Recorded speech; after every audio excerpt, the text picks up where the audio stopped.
नमस्कार मैत्रिणींनो, मी Chhaya Dabade star ladies tailor official YouTube चॅनलमध्ये आपलं खूप खूप स्वागत करते। तर आज आहे पहिला श्रावण सोमवार। या श्रावण सोमवारचे महत्त्व काय, शिवामूठ कशी धरावी व त्याच्यासाठी लागणारे धान्य, घरीच महादेवांची पूजा कशी करावी व पूजेची मांडणी पाहूयात।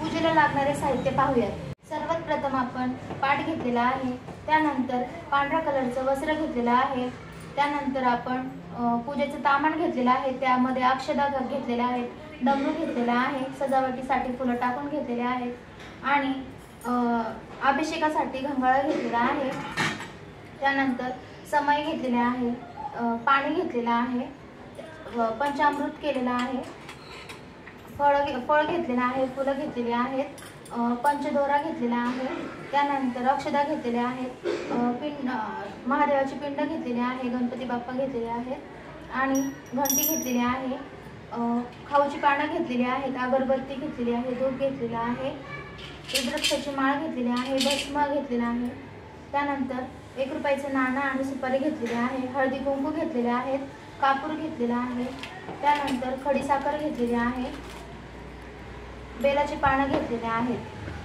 पाटाभोवती रांगोळी काढून घेतलेली आहे। श्रावण महिना भगवान शिव शंकरांना खूप प्रिय आहे। या काळात महादेवांची पूजा केल्याने सर्व इच्छा पूर्ण होतात अशी मान्यता आहे। भगवान शिव आणि माता पार्वती यांची एकत्र पूजा केल्याने सौभाग्य वाढते, आर्थिक समस्या देखील दूर होते। शिवपूजा शक्य नसल्यास भक्तिभावाने भगवान शिवशंकरांना 1 बेलाचे पान वाहिल्याने पूर्ण पूजेचे पुण्य प्राप्त होते। या संदर्भात पौराणिक कथा कोणती आहे पाहूयात।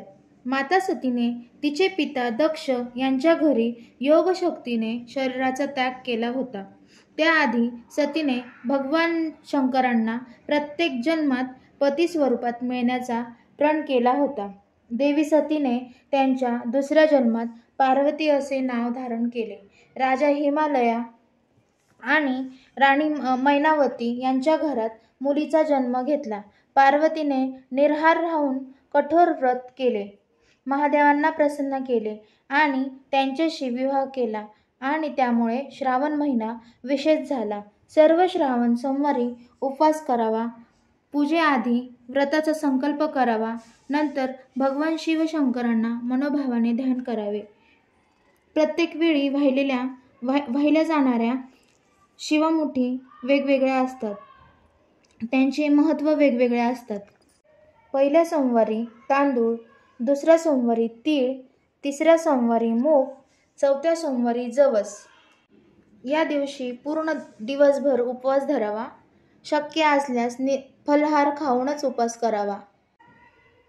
या दिवशी भावाचा उपवास देखील असतो, तर सोमवार आणि भावाचा उपवास एकत्र असल्यास भावाचा उपवास हा दुसऱ्या दिवशी सोडला जातो। सर्वात प्रथम दिवा लावून घेऊयात, नंतर दिव्याची हळदी कुंकू लावून पूजा करून घेऊ, नंतर गणपती म्हणून सुपारीचा अभिषेक करून घेऊ, नंतर महादेवाच्या पिंडीचाही अभिषेक करून घेऊ।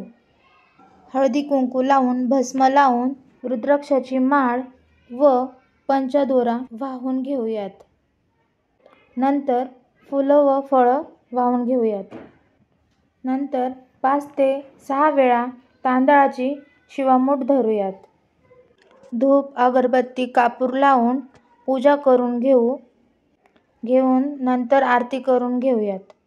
अशा पद्धतीने पूर्ण पूजा झालेली आहे।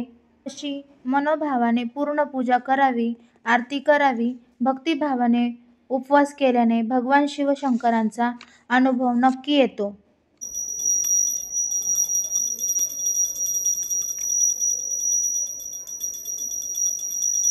व्हिडिओ जर आवडला असेल तर लाईक करा, शेअर करा, कमेंट करा, सबस्क्राईब करायला विसरू नका। धन्यवाद।